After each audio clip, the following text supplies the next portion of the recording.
The stars above Prime had always been peaceful. For 10,000 years they had looked up at the night sky and seen only beauty. They had never seen war.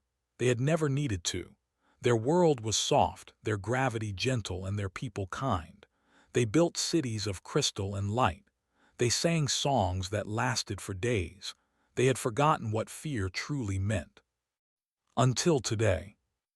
High Elder stood in the council chamber, his thin body trembling.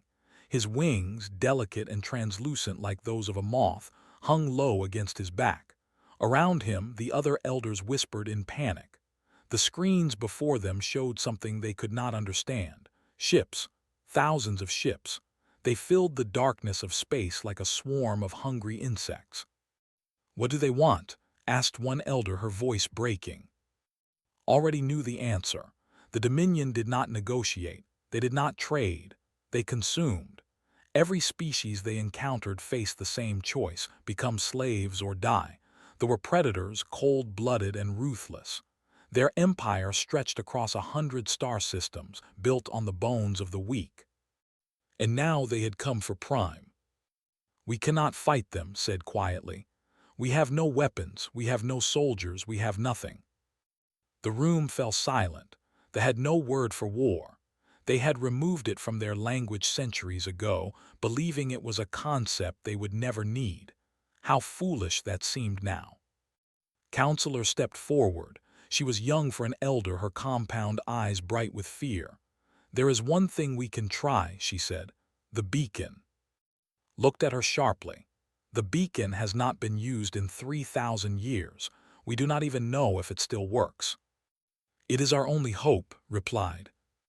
The beacon was a relic from the time of the Galactic Accord, an ancient agreement between species that promised mutual aid in times of crisis. Any species could activate it, and any species could answer. But the accord had faded long ago.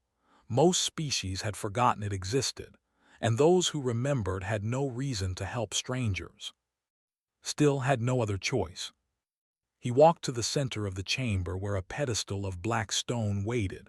Upon it sat a small crystal sphere, covered in dust. He placed his hand upon it and closed his eyes. The crystal glowed faintly, then brighter still. A pulse of energy shot upward, through the ceiling, through the atmosphere, and into the void of space. Across the galaxy, the signal traveled. It passed dead worlds and dying stars. It crossed trade routes and war zones. And finally, after many hours, it reached a small blue planet on the edge of an unremarkable arm of the Milky Way. Earth. Admiral was drinking coffee when the alert came. She sat in her office aboard the orbital station Unity, reviewing supply reports and thinking about retirement. She was 62 years old, her black hair streaked with gray, and she had served the United Terran Command for 40 years. She had fought pirates, rebels, and rogue AI.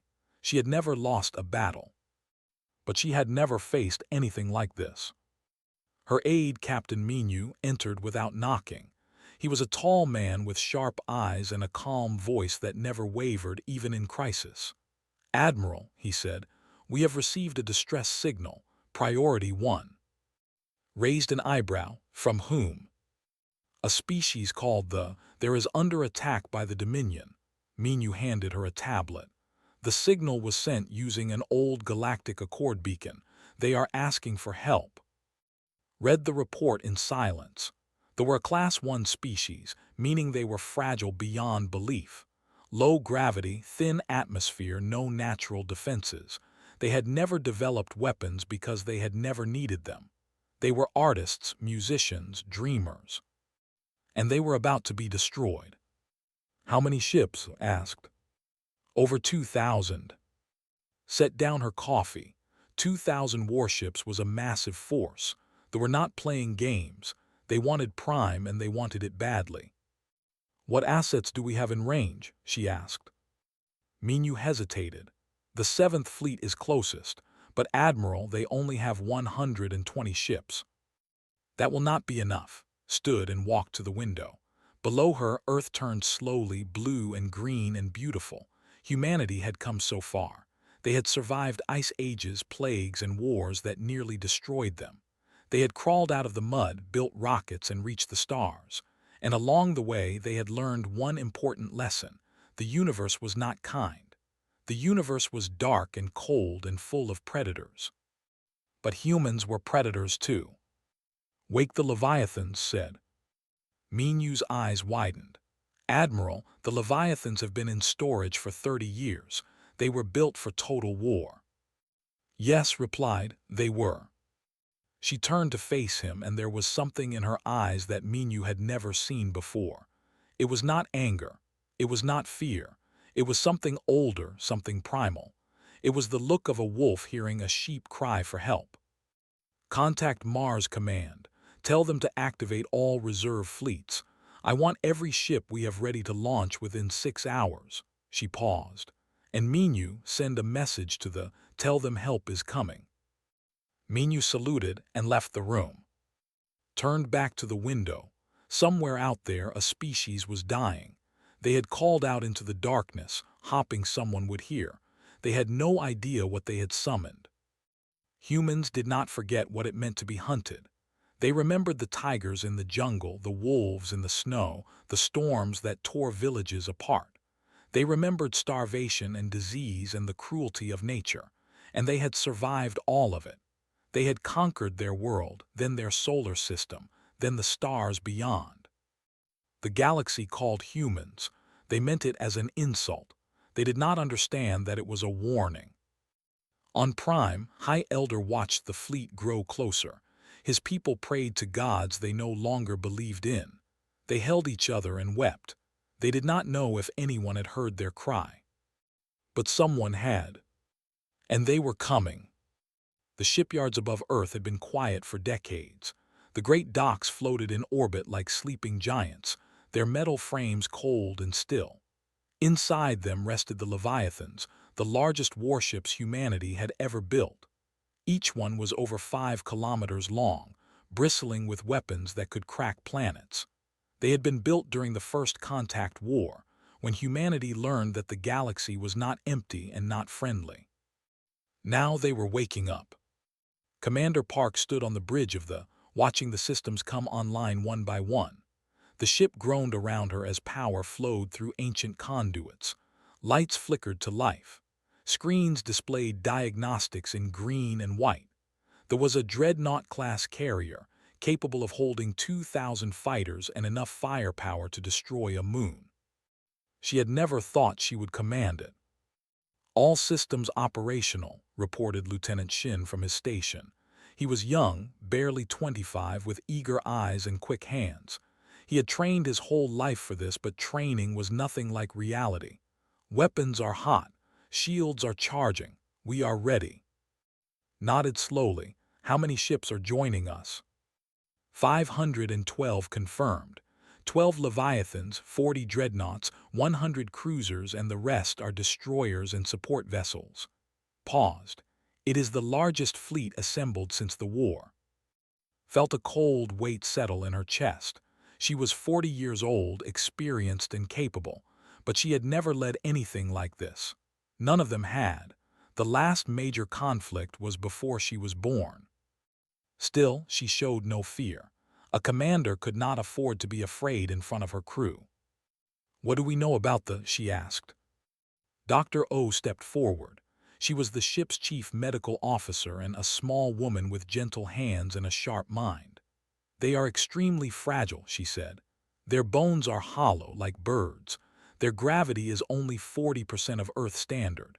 They cannot tolerate loud noises, bright lights, or sudden movements. Physically, they are the opposite of us in every way." Frowned. "How have they survived this long?" "Their world is peaceful," explained. "No predators, no natural disasters, no competition for resources. They evolved in paradise. They never needed to fight." Understood now. There were children in a galaxy full of monsters. They had called for help because they had no other choice. And humanity had answered because that was what humans did. They protected the weak. It was in their nature. Or perhaps it was in their guilt. Humans remembered what it was like to be hunted. They remembered the long nights in caves, listening to predators prowl outside. They remembered the screams of the dying and the silence of the dead. They had clawed their way to the top of the food chain through blood and pain and endless struggle. And now they would use that strength to save others. "All ships," came Admiral's voice over the fleet-wide channel. "This is Admiral aboard the Sovereign of Terra. The mission is simple. We will travel to the system and engage the Dominion. We will protect and we will show the galaxy what happens when you threaten those under our protection." Her voice was calm and cold, like steel wrapped in silk. "They have over 2,000 ships. They believe numbers will save them. They are wrong. We are Terrans. We were born on a planet that tried to kill us every day and we survived. We have faced extinction before and we won. This enemy is no different." Across the fleet, soldiers listened in silence. Some were nervous, some were excited, all of them were ready. "In 6 hours we enter hyperspace. Make your peace with whatever gods you believe in. Write letters to your families, and then prepare for war." The channel closed. Turned to her crew. You heard the Admiral begin final preparations. The bridge erupted into activity. Officers ran diagnostics, checked weapons, and reviewed battle plans. Fighters were loaded into launch bays. Marines checked their armor and sharpened their blades. There was a city of steel, and its people were going to war. In the medical bay, Dr. O prepared for the wounded that would soon arrive. She stocked supplies, calibrated machines, and trained her staff on treating alien patients. They would need help, and she would give it. But she also prepared for human casualties. She knew better than anyone what war truly cost. In the armory, Sergeant Han inspected his squad's equipment. He was a big man from a dozen battles, with hands that could crush stone. His soldiers were young, but they were well trained. They would follow him into hell if he asked. "Remember," he told them, "they are not combatants. They are civilians. Our job is to protect them, not frighten them. Control yourselves, be professional." One soldier raised his hand. "Sergeant, what if they try to use them as shields?" His expression darkened. "Then we do what we must, but we do not harm innocents, ever. That is what separates us from them." Hours passed. The fleet completed its preparations. Ships formed into battle groups, each one a spear aimed at the heart of the enemy. The Leviathans took their positions at the center, their massive hulls glowing with power. And then, at the appointed time, Admiral gave the order. "All ships engage hyperspace drives." Space itself seemed to bend. Light twisted into impossible shapes. One by one, the ships vanished, leaving behind only empty darkness. Across the galaxy, they waited in terror. The fleet grew closer with every passing moment. Warlord had already broadcast his demands: surrender or die. There would be no mercy, no negotiation, no escape. High Elder sat in his chamber, staring at the silent beacon. Had anyone heard? Was anyone coming? Or had his people been forgotten, left to die alone in the cold void? He did not know. But far away, in the twisting tunnels of hyperspace, 500 human warships raced toward Prime. They carried weapons of terrible power. They carried soldiers who had trained for this moment their entire lives. They carried a species that had survived everything the universe could throw at them. And they carried a single message, broadcast on every frequency they could receive. "Hold on, we are coming." Counselor heard it first. She was standing by the communication array when the signal arrived. At first, she did not believe it. She checked the translation 3 times, then 4. Then she ran to the council chamber, her wings fluttering with desperate hope. "Someone answered," she cried. "Someone is coming to save us." Looked at her with exhausted eyes. Who? Did not know how to explain. She had never heard of this species before. Their name meant nothing to her. "They call themselves humans," she said. And across the stars, the wolves began to howl. The fleet surrounded Prime like a noose. 2,000 warships hung in the darkness, their black hulls covered in sharp spines and glowing red lights. They were ugly things, built for intimidation as much as destruction. Each one carried enough weapons to level a city. Warlord stood on the bridge of his flagship, the Devourer. He was a massive creature, nearly 3 meters tall, with scales the color of dried blood and eyes like yellow fire.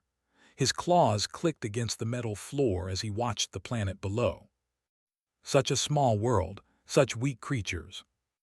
"Open a channel to the surface," he ordered. His communications officer obeyed. Within moments, his image appeared on every screen on Prime. They looked up at him with terror in their compound eyes. "People have said," his voice deep and rumbling, "I am warlord of the Dominion. Your world now belongs to us. You have 2 choices: surrender and serve us as slaves, or resist and be destroyed. You have 1 hour to decide." He cut the transmission and laughed. They had no weapons, no fleet, no hope. They would surrender. They always did. And if they did not, their deaths would serve as entertainment for his soldiers. On the surface, High Elder closed his eyes. 1 hour. That was all the time his people had left. "What should we do?" asked Counselor, her voice trembling. "We have no choice," replied. "We must surrender. Perhaps as slaves some of us will survive." Wanted to argue, but she knew he was right. Fighting was impossible. They had never even held a weapon. They did not know how. The hour began to pass. Families gathered together. Parents held their children. Elders prayed to ancient spirits. The crystal towers of their cities reflected the cold light of the ships above. And then, with only minutes remaining, the sky tore open. It happened without warning. Space itself seemed to crack, releasing bursts of blinding light, one flash, then another, then dozens, then hundreds. They looked up in confusion. Ships emerged from the light. But these were not ships. They were different, massive beyond belief, their hulls shining silver and blue. They moved with precision, forming battle lines with mechanical perfection. On the surface, stared at the sky with wide eyes. "What is happening?" Shook his head, he did not know. Then a voice echoed across every frequency, broadcast to both the and the. "This is Admiral of the United Terran Command. The system is now under our protection. All vessels will withdraw immediately. You have 60 seconds to comply." Warlord heard the message and snarled. He turned to his tactical officer. "How many ships?" 512, Warlord, but the size. The officer hesitated. "Their largest ships are bigger than anything we have ever seen." Studied the holographic display. The human fleet was outnumbered 4-1. In any normal battle, that would mean certain victory for the. But something felt wrong. The human ships did not move like prey. They did not scatter or flee. They formed tight formations, their weapons already charged and aimed. They moved like predators who had spotted a meal. "Who are these humans?" demanded. His science officer replied. "They come from a Class 12 planet.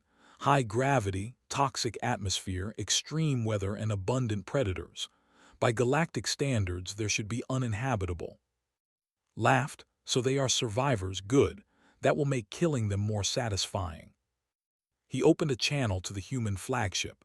A woman appeared on his screen. She was small by standards, her skin brown and her hair gray. But her eyes were cold and hard, like stone that had been polished by centuries of wind. "Human," said, "you are outnumbered. Leave now and we may spare your pathetic species." Admiral did not blink. "You have 30 seconds remaining." "You dare threaten me?" roared. "I am Warlord, conqueror of 17 star systems. I have destroyed entire civilizations. What can you possibly do against me?" Smiled. It was not a warm smile. It was the smile of someone who knew something their enemy did not. 20 seconds. Slammed his fist against his command throne. "All ships attack. Destroy these insects." The fleet surged forward, weapons blazing. Thousands of missiles launched into the void. Energy beams cut through the darkness. And the human fleet did not retreat. All ships said calmly, weapons free. The battle began. From the surface of Prime, it looked like the stars themselves were at war. Flashes of light exploded across the sky. Ships moved and twisted in deadly dances. The silence of space was broken only by the imagination of those who watched. But inside the battle, there was no silence. Target locked, firing.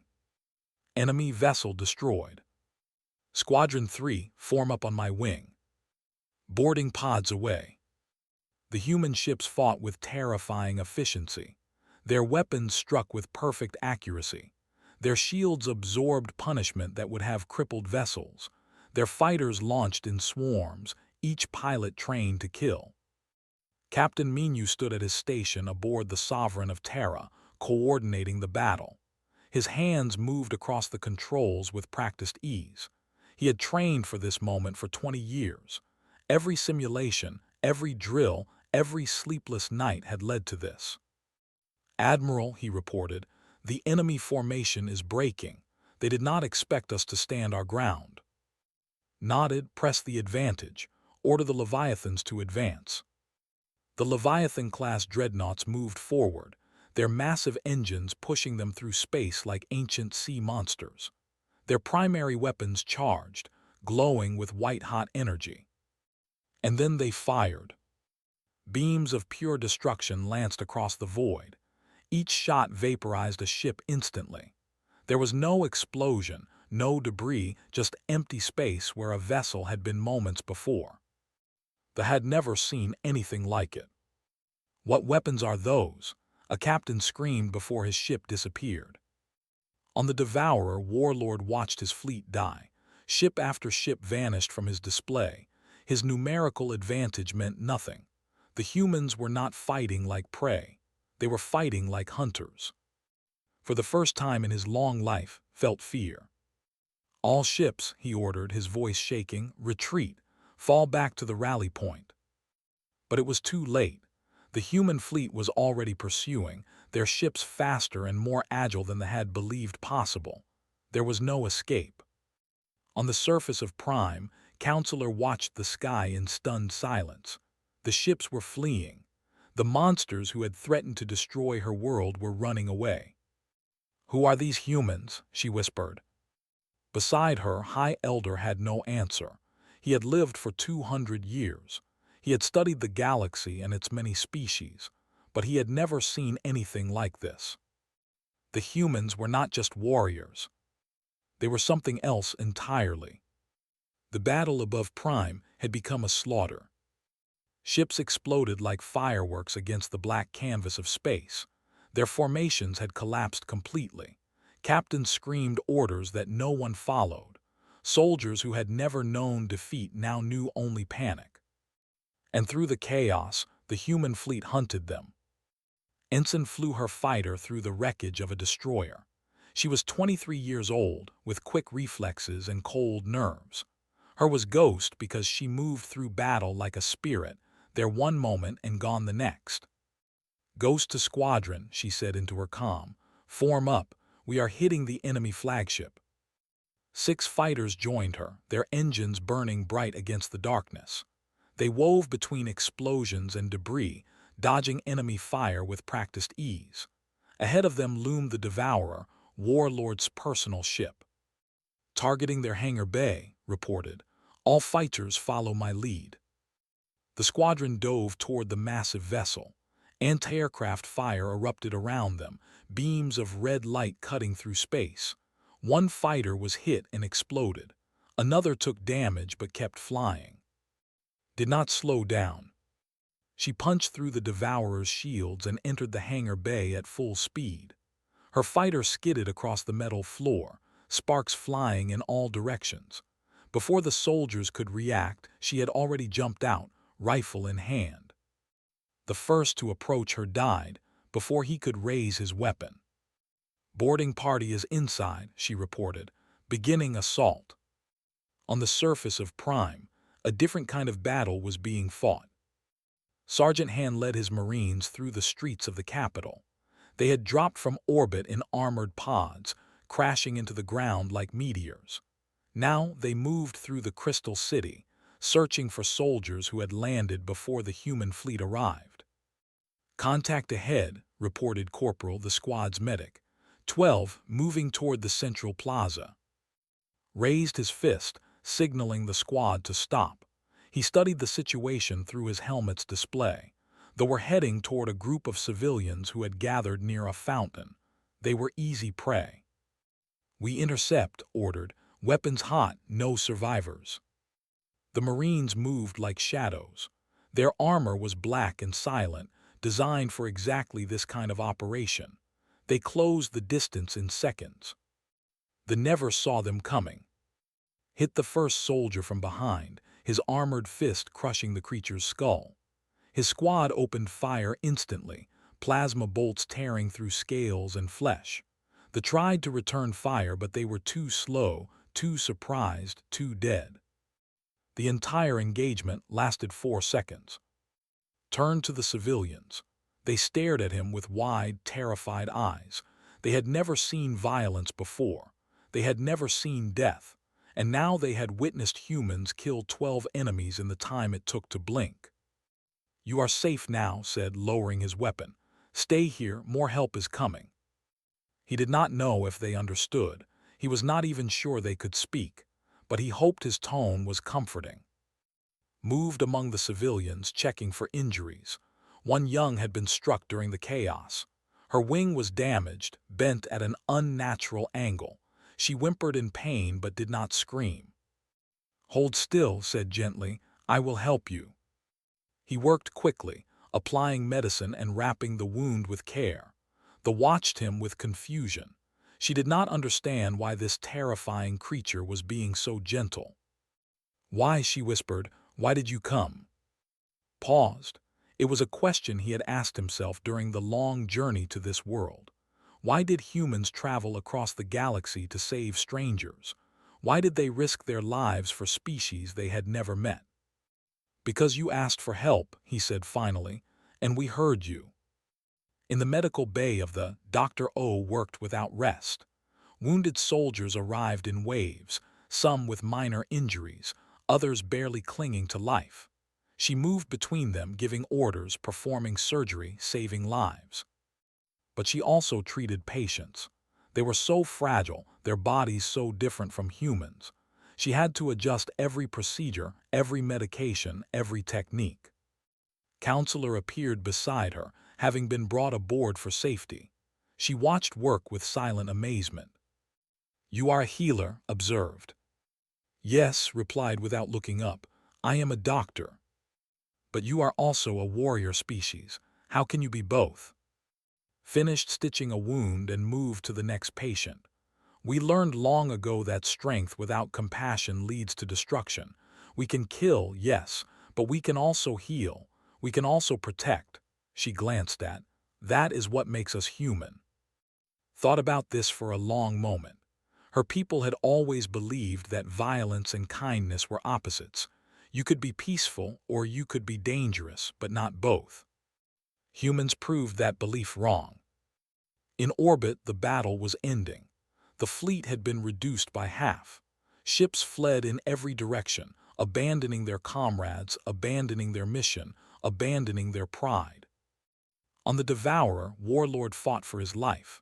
Human Marines had overwhelmed his guards and breached his command deck. His soldiers lay dead around him.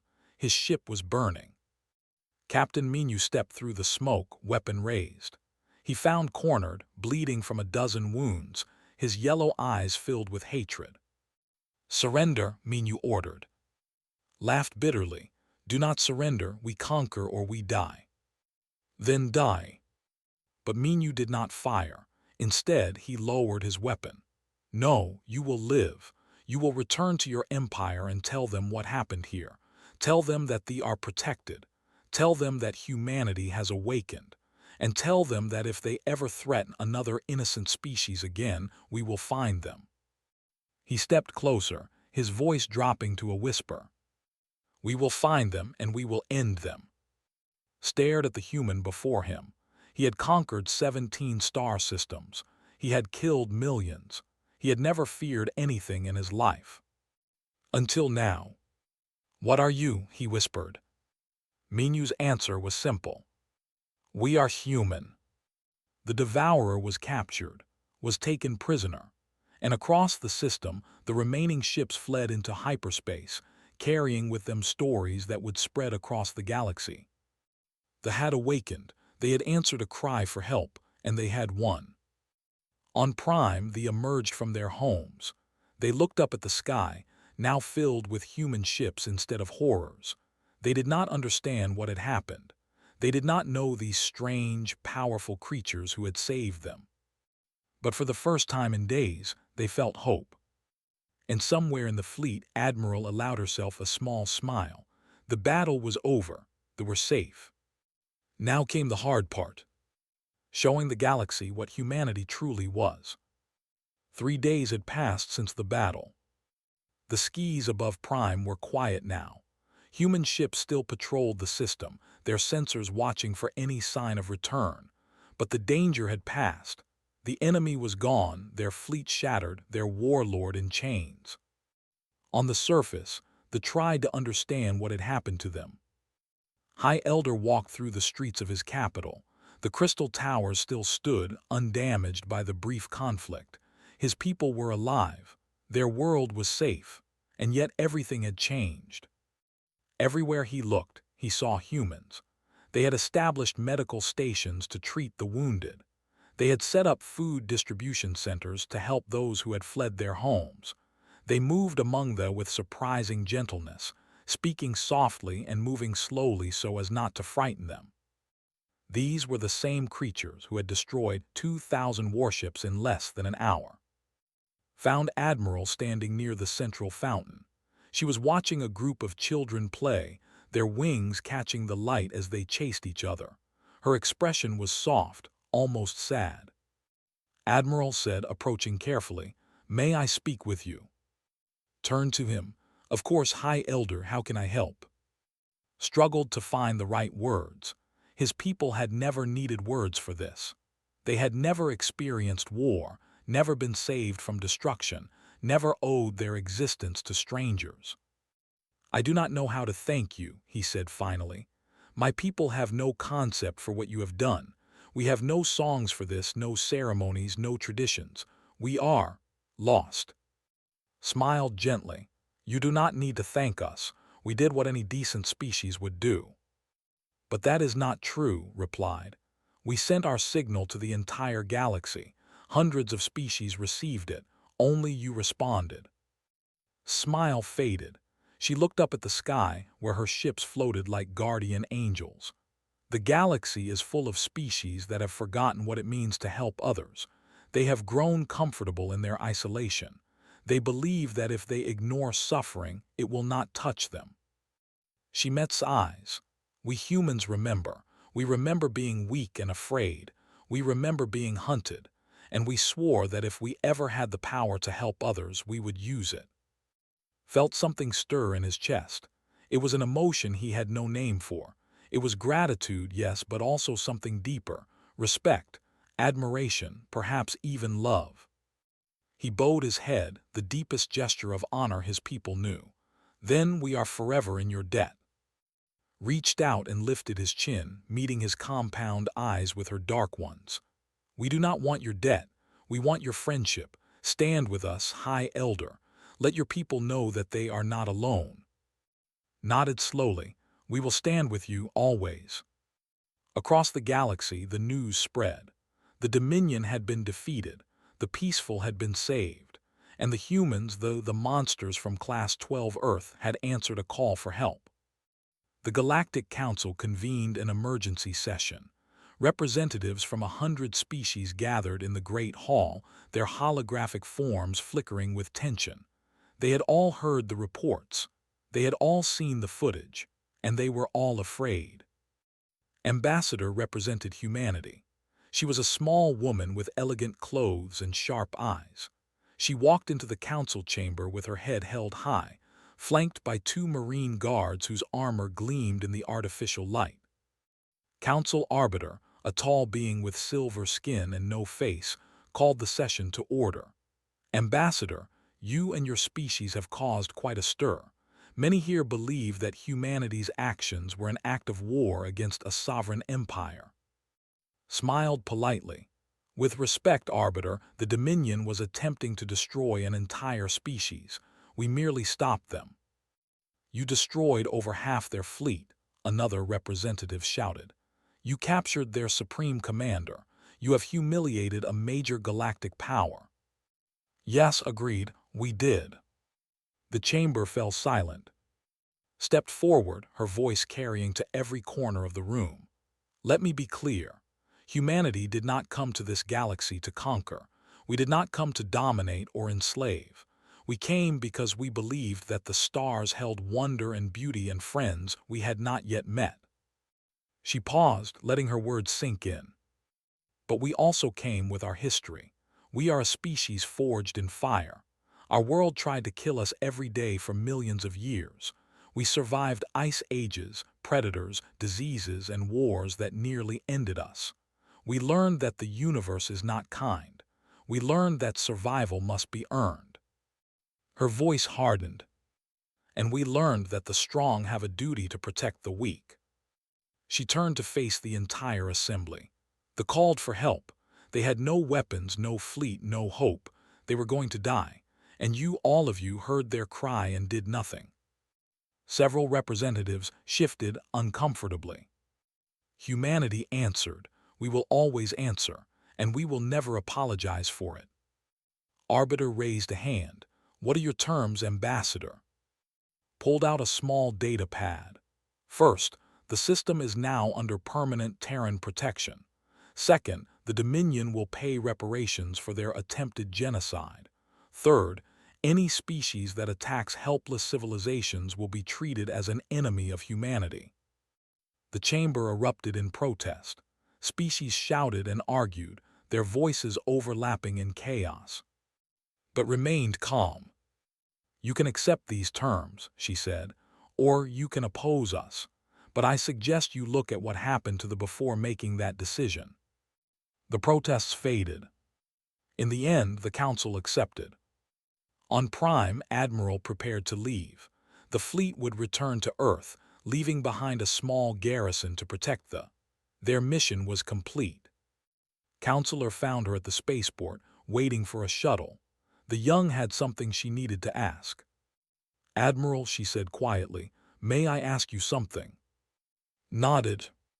Why did you really come? You traveled across the galaxy, risked your lives, lost soldiers. They are nothing to you.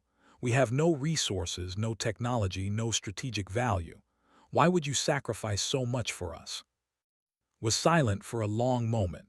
She looked up at the stars, the same stars that had watched over her species since they first crawled out of the ocean. When I was young, she said, my grandmother told me a story. Long ago, when humans were still new to the world, we lived in small tribes. We were weak and afraid. Every night, the darkness held monsters we could not defeat alone. She turned too. But we learned to help each other. When one tribe suffered, others would come. When one person was hurt, others would carry them. We survived because we chose to care for each other, even when it was hard, even when it was dangerous. Listened intently. That is who we are, continued. We are not heroes. We are not gods. We are just people who remember what it felt like to be scared and alone, and we swore that no one would ever feel that way if we could help it. She placed a hand on shoulder. You called for help. You reached out into the darkness, hoping someone would hear, and we heard you. That is why we came. That is why we will always come. Felt tears forming in her eyes. She had no words for what she was feeling. Thank you, she whispered. Smiled. Take care of your people, counselor. And remember, if you ever need us again, just call. She boarded her shuttle and rose into the sky. Watched until the ship disappeared among the stars. Then she turned and walked back to her city, to her people, to her future. The humans were gone. But they had left something behind. Hope. And across the galaxy, other species heard the story of Prime. They heard how they answered a cry for help.